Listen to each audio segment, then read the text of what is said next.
Hey everyone, Garcar Fiction here, and today I'm going to be talking about the latest chapter of the rezero web novel, Arc 8 Chapter 5, Forgiveness. This is probably the most rezero chapter in Arc 8 so far, so please be careful not to spoil yourself if you are not caught up. Also, just a reminder that this video is not a summary. I will merely be discussing my thoughts on the events of the chapter and on where this may lead. With that said, let's get started. This chapter was by far the best one in Arc 8 so far. And I really have nothing but praise for the excellent execution of the ideas here. I was a little surprised at the start of the chapter when Ismail had survived, but this shows how some zombies are more resilient than others, and if their will is strong enough, they can clutch at even the weakest straws to keep themselves from perishing to nothing. The only way to defeat zombies like these is to utterly destroy every part of their existence. This is quite reminiscent of Elsa in Arc 4 during her fight with Garfield, and I think there may be a strong link between the two phenomena. From side content, we know that both the Sacrament of the Immortal King and Cursed Dolls are a branch of magic known as Jujutsu, or Cursed Arts. These cursed arts are known to have properties that can oppose death.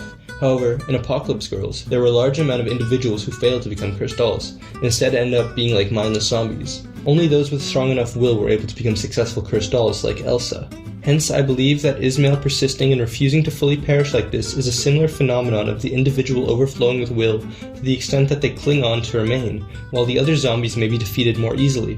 The result of this will is persisting even past the limits of the zombie body Sphinx has granted them, distorting them into twisted beasts and monsters with repulsive forms, into beings that are completely unrecognizable from the person they were when they were still alive. This calls into question what other zombies we may see this transformation applied to.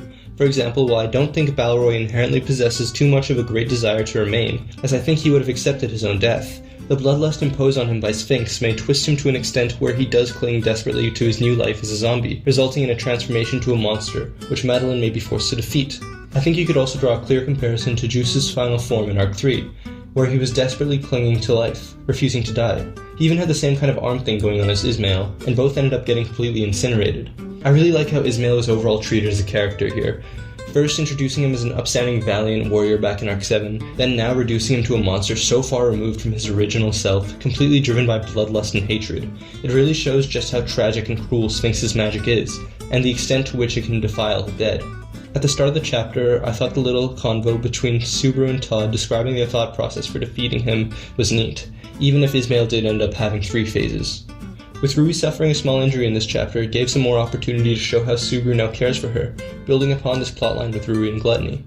We will probably see a major development with Rui sometime later this arc. As for Tanza, this chapter went a bit further to show that she has grown quite attached to Subaru, and has now gained a good amount of affection for him. We also get hints of how Todd began to see Subaru differently after the fight with Ismail. This is probably where Todd decided he needed to eliminate him as a threat. And with Rem and Kadia already gone a separate way, he only needed to isolate himself and Subaru. And extremely luckily for him, Ismail still had some of that fight left in him. So, Tanza getting pierced by Ismail's tentacle finger was really unexpected, and it caught me off guard when I was reading. It felt like truly a re-zero moment, if that makes sense. I do hope and think that Tanza will survive this attack and get healed up, and eventually end up going with Subaru after the arc is over. The moment Todd grabbed Subaru and ran off, I think the chapter ending was sealed. But Tape did his best to try and bait the reader, naming the chapter Forgiveness and all. The way Subaru and Todd execute their plan to finish Ismail once and for all is a nice effort from him to try and bait the reader. I really like the plan they came up with. The callback to the Arc 4 dust explosion was really nice, and it was so satisfying to see Subaru get to pull it off successfully. Now, talking about the chapter's ending, I was completely speechless and stun-locked when I finished that. Tape pulled that off so masterfully. It was truly a re-zero moment. There was even a nice line from Todd before it happened, saying, "If we've done this much, Katya won't have any complaints." Which at first he plays off as saying they did a good job and worked hard to defeat Ismail, so Katya would be pleased. But with the context of the ending, it almost felt like he meant, Katya won't have any complaints if Subaru were to have valiantly died in battle here. Todd acting injured to deceive Subaru and kill him was also in character. It was bound to happen eventually, because that's just who Todd is. Even after everything Todd did to Subaru, Subaru still wanted to forgive him. He thought he could look past everything and honestly forgive the man. Subaru was smart though.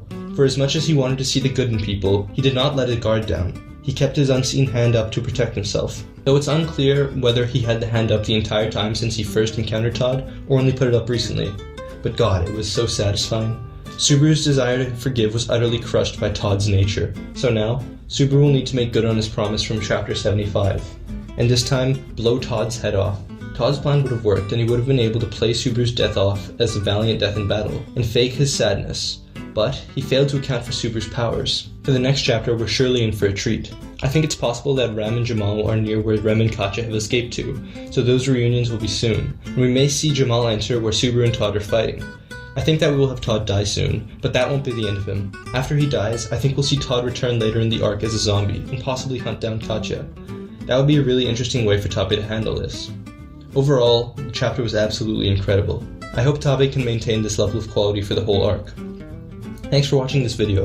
Be sure to subscribe and let me know your thoughts in the comments. Also, follow me on Twitter @Garcar and read our web novel translations on witchculttranslations.com.